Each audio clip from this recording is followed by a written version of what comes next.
कार्यक्रम में उपस्थित मंत्रिमंडल में मेरे सहयोगी श्रीमान हरदीप सिंह पुरी जी,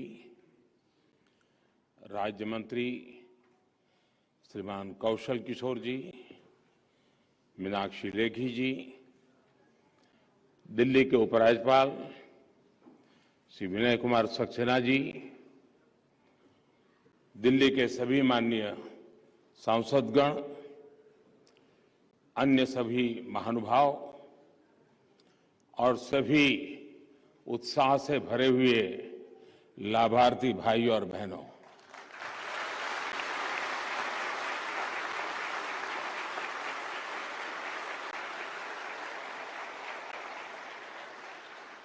विज्ञान भवन में कार्यक्रम तो बहुत होते हैं,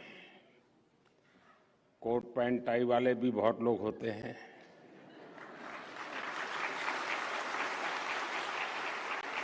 लेकिन आज जिस प्रकार के यहां सब हमारे परिवारजन दिख रहे हैं, उनका जो उमंग और उत्साह दिख रहा है, वो वाकई विज्ञान भवन को बहुत कम देखने को मिलता है।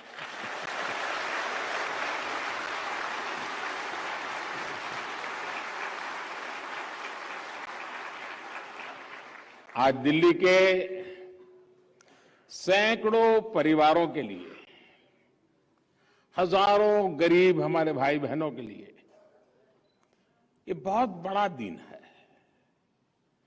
वर्षों से जो परिवार दिल्ली की झुग्गियों में रह रहे थे, आज उनके लिए एक प्रकार से जीवन की नई शुरुआत होने जा रही है।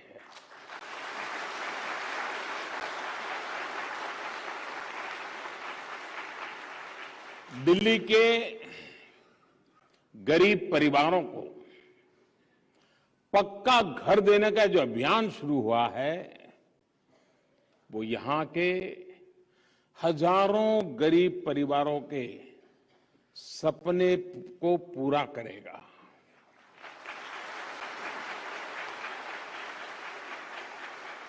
आज यहां सैकड़ों लाभार्थियों को उनके घर की चाबी मिली है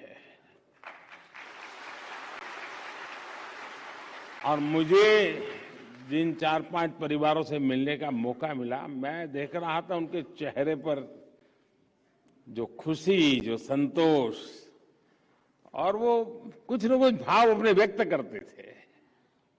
वो भीतर का जो आनंद था वो प्रकट हो रहा था, एक संतोष उनके चेहरे पर महक रहा था।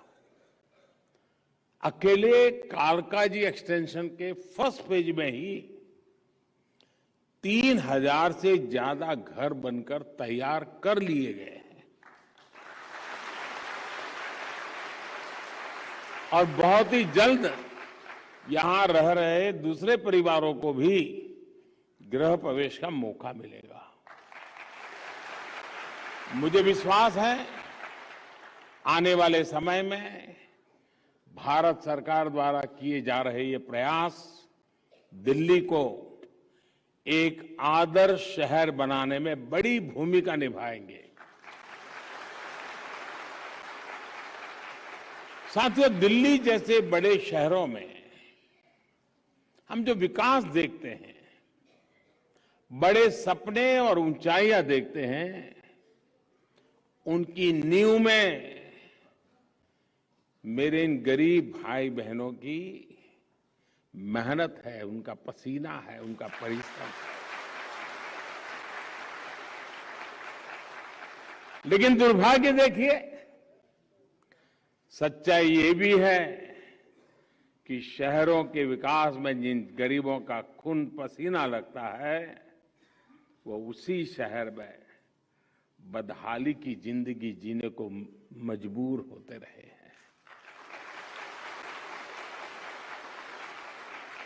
जब निर्माण कार्य करने वाला ही पीछे रह जाता है, तो निर्माण भी अधूरा ही रह जाता है।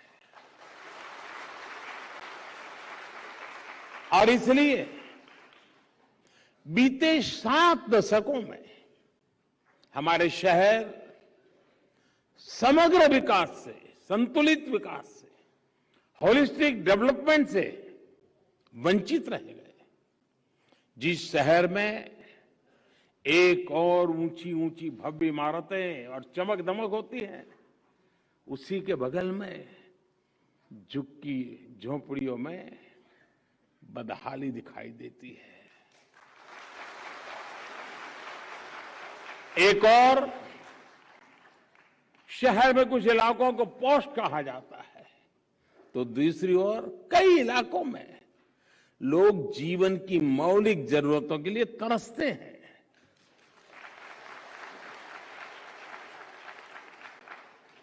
जब एक ही शहर में इतनी असमानता हो, इतना भेदभाव हो, तो समग्र विकास की कल्पना कैसे की जा सकती है?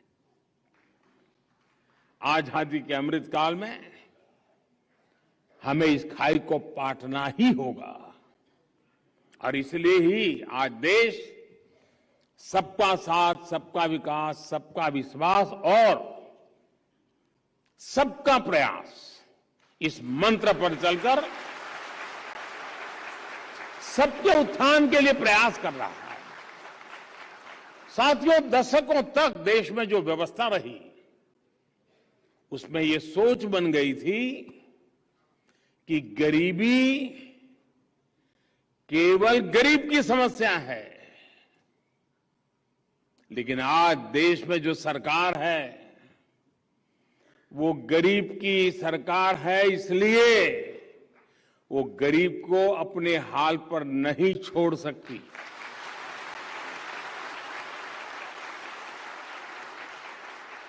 और इसलिए आज देश की नीतियों के केंद्र में गरीब है। आज देश के निर्णयों के केंद्र में गरीब है। विशेषकर शहर में रहने वाले गरीब भाई बहनों पर भी हमारी सरकार उतना ही ध्यान दे रही है।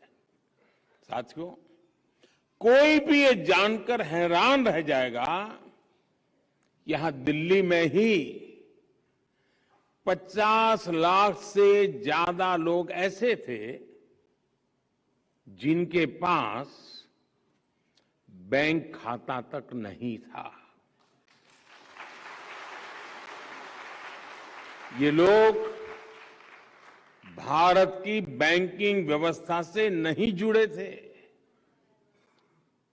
बैंकों से मिलने वाले हर लाभ से वो वंचित थे। बल्कि सच्चाई ये भी थी कि गरीब बैंक के दरवाजे तक जाने से डरता था। ये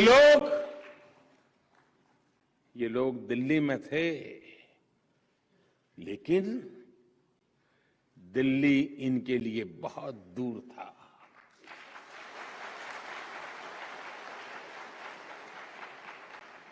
इसी स्थिति को हमारी सरकार ने बदला। अभियान चलाकर दिल्ली के गरीबों को, देश के गरीबों के बैंक खाते खुलवाए गए। तब किसी ने शायद ही सोचा होगा कि इसके क्या क्या फायदे हो सकते हैं। आज दिल्ली के गरीब को भी सरकार की योजनाओं का सीधे लाभ मिल रहा है। आज दिल्ली में हजारों साथी रेहड़ी पटरी की दुकान लगाते हैं, सब्जियां और फल बेचते हैं। कई साथी ऑटो रिक्शा चलाते हैं, टैक्सी चलाते हैं। इनमें से शायद ही कोई ऐसा हो जिसके पास आज भीम यूपीआई न हो। पैसे सीधे मोबाइल पर आते हैं, मोबाइल से पेमेंट भी हो जाता है। इससे कितनी बड़ी आर्थिक सुरक्षा भी मिली है। बैंकिंग सिस्टम से जुड़ने की यही शक्ति पीएम स्वनिधि योजना का भी आधार बनी। इस योजना के तहत शहर में रहने वाले हमारे रेहड़ी पटरी वाले भाई और बहनों को अपना काम आगे बढ़ाने के लिए आर्थिक सहायता दी जा रही है। और मुझे खुशी है कि दिल्ली के भी 50,000 से ज्यादा रेहड़ी पटरी वाले मेरे भाई बहन ने स्वनिधि योजना का लाभ उठाया है। इसके अलावा मुद्रा योजना के तहत बिना गारंटी दी गई 30,000 करोड़ रुपए से ज्यादा की सहायता भी दिल्ली के छोटे उद्यमियों की काफी मदद की है। साथियों, हमारे गरीब साथियों को एक बड़ी दिक्कत राशन कार्ड से जुड़ी अव्यवस्थाओं से भी होती है। हमने one nation one ration card की व्यवस्था करके दिल्ली के लाखों गरीबों का जीवन आसान बनाया है। हमारे जो प्रवासी श्रमिक दूसरे राज्यों से काम करने आते हैं, पहले उनका राशन कार्ड यहां बेकार हो जाता था, एक सिर्फ कागज का टुकड़ा बनकर रह जाता था। इससे उनके लिए राशन की समस्या खड़ी हो जाती थी। One nation one ration card के जरिए इस चिंता से भी मुक्ति मिल रही है। इस योजना का लाभ कोरोना वैश्विक महामारी के समय दिल्ली के गरीबों ने भी उठाया है। इस वैश्विक संकट के समय में दिल्ली के लाखों गरीबों को केंद्र सरकार पिछले 2 साल से मुफ्त राशन भी दे रही है। इस पर सिर्फ दिल्ली में ही केंद्र सरकार द्वारा 2,500 करोड़ रुपए से अधिक खर्च किए गए हैं। ये जितनी चीजें मैंने गिनाई ना,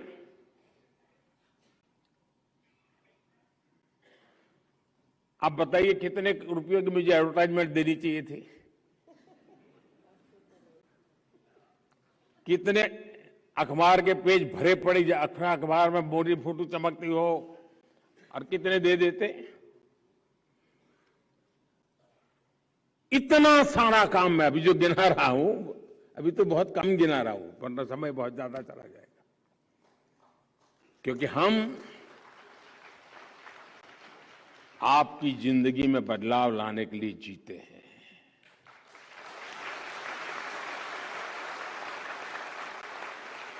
साथियों, दिल्ली में केंद्र सरकार ने 40 लाख से ज्यादा गरीबों को बीमा सुरक्षा कवच भी दिया है। दवाइयों का खर्च कम करने के लिए जन औषधि केंद्रों की सुविधा भी है। जब जीवन में यह सुरक्षा होती है तो गरीब निश्चित होकर अपनी पूरी ताकत से मेहनत करता है। वो खुद को गरीबी से बाहर निकालने के लिए, गरीबी से लड़ाई लड़ने के लिए, गरीबी को परास्त करने के लिए जी जान से जुट जाता है। ये निश्चिंतता गरीब के जीवन में कितनी महत्वपूर्ण होती है, वो किसी गरीब से बेहतर कोई नहीं जान सकता। साथियों, दिल्ली में एक और विषय, दशकों पहले बनी हुई अनधिकृत जो कॉलोनियों का भी रहा है। इन कॉलोनियों में हमारे लाखों भाई बहन रहते हैं। उनका पूरा पूरा जीवन इसी चिंता में निकल रहा था कि उनके घरों का होगा क्या। दिल्ली के लोगों की इस चिंता को कम करने का काम भी केंद्र सरकार ने किया। पीएम उदय योजना के माध्यम से दिल्ली की अनधिकृत कॉलोनियों में बने घरों को नियमित करने का काम चल रहा है। अब तक हजारों लोग इस योजना का लाभ उठा चुके हैं। केंद्र सरकार ने दिल्ली के मध्यम वर्ग को भी उनके घर का सपना पूरा करने में बहुत मदद दी है। दिल्ली के निम्न एवं मध्यम वर्ग के लोग अपना घर बना पाए, इसके लिए उन्हें केंद्र सरकार की तरफ से ब्याज में सब्सिडी दी गई है। इस पर भी केंद्र सरकार की तरफ से 700 करोड़ रुपए से अधिक खर्च किए गए हैं। साथियों, केंद्र सरकार का लक्ष्य है कि हम दिल्ली को देश की राजधानी के अनुरूप एक शानदार सुविधा संपन्न शहर बनाएं। दिल्ली के विकास को गति देने के लिए हमने जो काम किए हैं, दिल्ली के लोग, दिल्ली के गरीब, दिल्ली का विशाल मध्यम वर्ग, वे इन सब के साक्षी के रूप में हर जगह पे अपनी बात बताता है। इस बार लाल किले से मैंने देश की एस्पिरेशनल सोसाइटी की बात की थी। दिल्ली का गरीब हो या मध्यम वर्ग, वो आकांक्षी भी है और अभूतपूर्व प्रतिभा से भरा हुआ है। उसकी सहूलियत, उसकी आकांक्षा की पूर्ति सरकार की सर्वोच्च प्राथमिकताओं में से एक है। साथियों, 2014 में जब हमारी सरकार आई थी तो दिल्ली एनसीआर में 190 किलोमीटर रूट पर ही मेट्रो चला करती थी। आज दिल्ली एनसीआर में मेट्रो का विस्तार बढ़कर करीब करीब 400 किलोमीटर तक हो चुका है। बीते 8 वर्षों में यहां 135 नए मेट्रो स्टेशन बनाए गए हैं। आज मेरे पास दिल्ली में कॉलेज जाने वाले कितने ही बेटी बेटियां, बड़ी संख्या में नौकरी पेशा लोग चिट्ठी लिखकर मेट्रो सर्विस के लिए आभार जताते हैं। मेट्रो की सुविधा का विस्तार होने से हर रोज उनके पैसे भी बच रहे हैं और समय की भी बचत हो रही है। दिल्ली को ट्रैफिक कंजेशन से राहत दिलाने के लिए भारत सरकार द्वारा 50,000 करोड़ रुपए के निवेश से सड़कों को चौड़ा किया जा रहा है, आधुनिक बनाया जा रहा है। दिल्ली में जहां एक और पेरिफेरल एक्सप्रेसवे बन रहे हैं, तो दूसरी ओर कर्तव्य पथ जैसे निर्माण भी हो रहे हैं। द्वारका एक्सप्रेस वे हो या अर्बन एक्सटेंशन रोड अक्षरधाम से बागपत 6 लेन एक्सप्रेस कंट्रोल हाईवे हो या गुरुग्राम सोहना रोड के रूप में एलिवेटेड कॉरिडोर, ऐसे कितने ही विकास कार्य दिल्ली में केंद्र सरकार द्वारा किए जा रहे हैं, जो देश की राजधानी में आधुनिक इंफ्रास्ट्रक्चर को विस्तार देंगे। साथियों, दिल्ली एनसीआर के लिए रैपिड रेल जैसी सेवाएं भी निकट भविष्य में ही शुरू होने जा रही है। नई दिल्ली रेलवे स्टेशन का जो भव्य निर्माण होने जा रहा है, उसकी तस्वीरें भी आपने जरूर देखी होगी। मुझे खुशी है कि द्वारका में 80 हेक्टेयर जमीन पर भारत वंदना पार्क का निर्माण अब अगले कुछ महीनों में समाप्त होने की तरफ बढ़ रहा है। मुझे बताया गया है कि डीडीए द्वारा दिल्ली के 700 से ज्यादा बड़े पार्कों की देखरेख की जाती है। वजीराबाद बैराज से लेकर ओखला बैराज के बीच का जो 22 किलोमीटर का स्ट्रेच है, उस पर भी डीडीए द्वारा विभिन्न पार्क विकसित किए जा रहे हैं। साथियों, आज मेरे इतने सारे गरीब भाई बहन अपने जीवन में एक नई शुरुआत करने जा रहे हैं, तो मैं उनसे जरूर कुछ अपेक्षाएं भी रखता हूं। अगर मैं आपसे कोई अपेक्षा रखूंगा तो पूरी करोगे ना? मैं कह सकता हूं कोई काम आप लोगों को करेंगे? फिर भूल जाएंगे? नहीं भूल जाएंगे। अच्छा, भारत सरकार करोड़ों की संख्या में गरीबों के लिए घर बना रही है, घर में नल से जल दे रही है, बिजली का कनेक्शन दे रही है, माताओं बहनों को बिना धुएं को खाना बनाने की सहूलियत मिले, इसके लिए उज्ज्वला सिलेंडर भी मिल रहा है। इन सुविधाओं के बीच हमें ये बात पक्की करनी है कि हम अपने घर में एलईडी बल्ब का ही उपयोग करेंगे।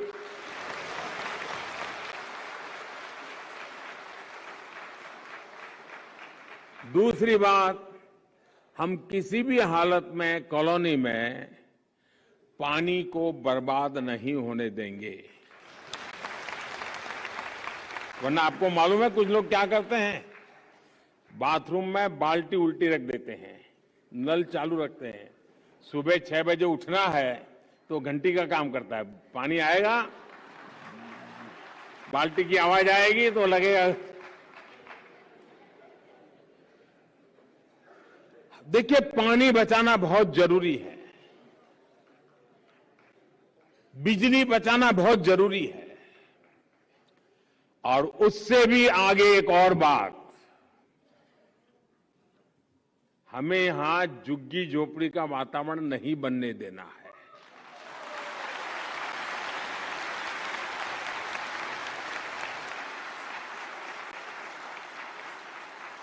हमारी कॉलोनी स्वच्छ हो, सुंदर हो, स्वच्छता का वातावरण हो। और मैं तो कहूंगा कि आप ही लोग अपनी कॉलोनी में टावर के बीच में स्पर्धा कीजिए, हर महीने स्पर्धा, कौन सा टावर सबसे ज्यादा स्वच्छ है।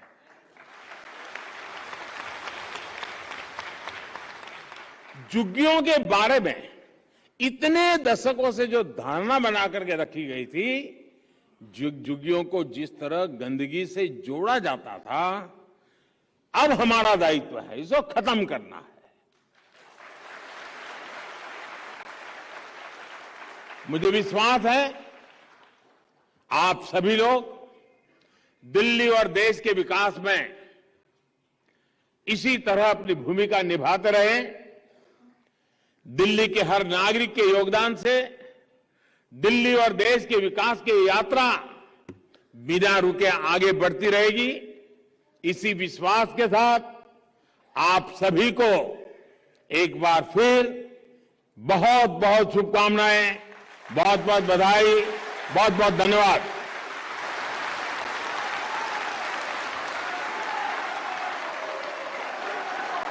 बहुत बहुत धन्यवाद माननीय प्रधानमंत्री जी, आपके मार्ग